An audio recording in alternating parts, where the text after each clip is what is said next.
Okay, so first principles, differentiation from first principles is using that idea that we just learned about slopes of tangent lines and slopes of secant lines um, to find derivatives. Okay, so let's start basically from the top. Okay, we have a function f of x. Okay, and we have 2 points. My goal is to find the slope of this line and make it closer and closer to this line, and make it so close, make this h so small, right? H being the distance from x to x plus h. We want to make that so small that we'll be able to find the tangent line there. Okay. Well, if I have an x here and an x plus h here, well, what's that um, y value going to be right there? The y value is, since it's on this graph, it's going to be f of x plus h, right? And here it's going to be f of x. Okay, so again, we can do the same thing. We can say that the slope, let's call this point A, and let's call this point B. Okay, um, the slope of the secant from A to B, okay, is going to be f of, okay, this is x plus h, and the y value is going to be f of x plus h. And here the value, the coordinates are going to be x and f of x, right? So again, it's the same thing. Slope of the secant line. Let's find the slope of that secant line. Okay, we're going to draw the secant line here, and we want to find the slope of that line.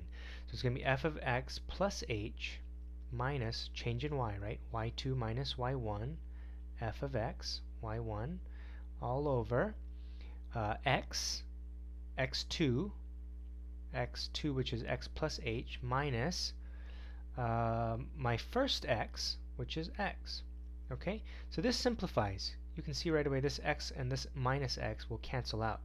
So that turns out to be f of x plus h minus f of x all over, that's going to be h. Okay, so that's the slope of my secant line. Well, we said to go from the secant line, we can change that to the slope of the tangent line by moving this b, the second point, closer to the first point.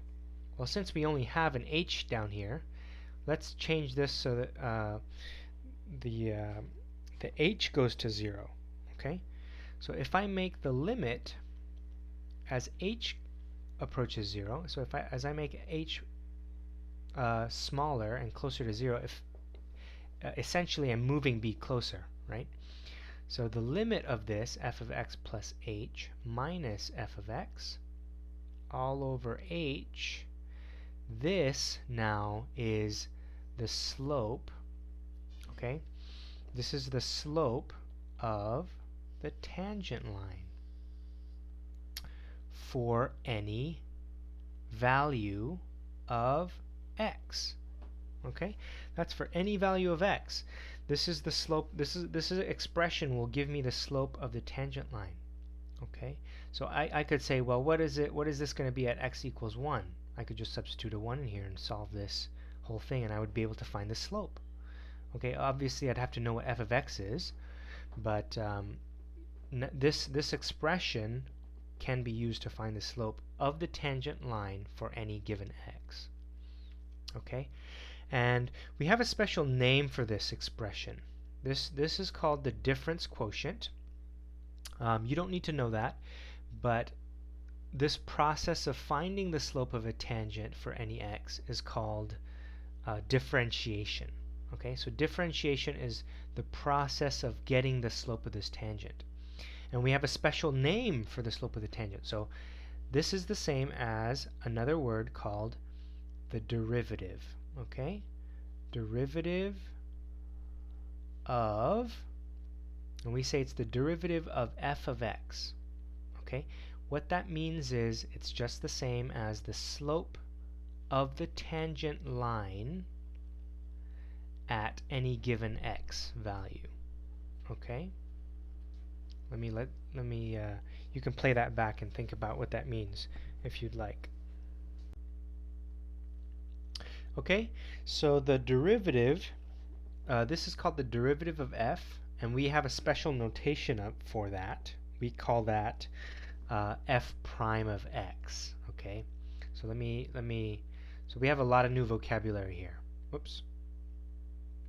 Okay, we have a lot of new vocabulary here, and this is f prime of x. Okay, we read that f prime of x, okay, or f dash x. If you're from England or Britain, I think some of the European countries like to read it this way. If you're from America, this is usually the way that you read this, okay? So that's it. F prime of x is this derivative function. Okay, this is the derivative of f of x. It tells me the slope of the tangent line for any given value of x, and we define it by using this expression. Okay, the limit as h approaches 0 of f of x plus h minus f of x all over h. Okay, so this is the definition of a derivative. This is the definition of the derivative function. Okay, derivative function. All right, so that we will use to find, basically we can use this to find the slope of any tangent line on our graph, on our graph. Okay, all right, so let's this whole process of finding this is called differentiating from first principles. Okay, if I use this limit expression, I am using when you use this expression to find a derivative, okay, we call it differentiating. We call it differentiating from first principles. Okay, so that's this whole idea of finding the derivative. And actually, if you've studied calculus before, or if you know some of these concepts, we will be talking about some shorter ways of doing this. We won't be using this expression all the time, but it's the mathematical background of how we find derivatives. Okay, we can use this pretty much to find the derivative of any function. All right, not all, but for many. Okay, and so in the next videos I'll show you some examples of using this definition.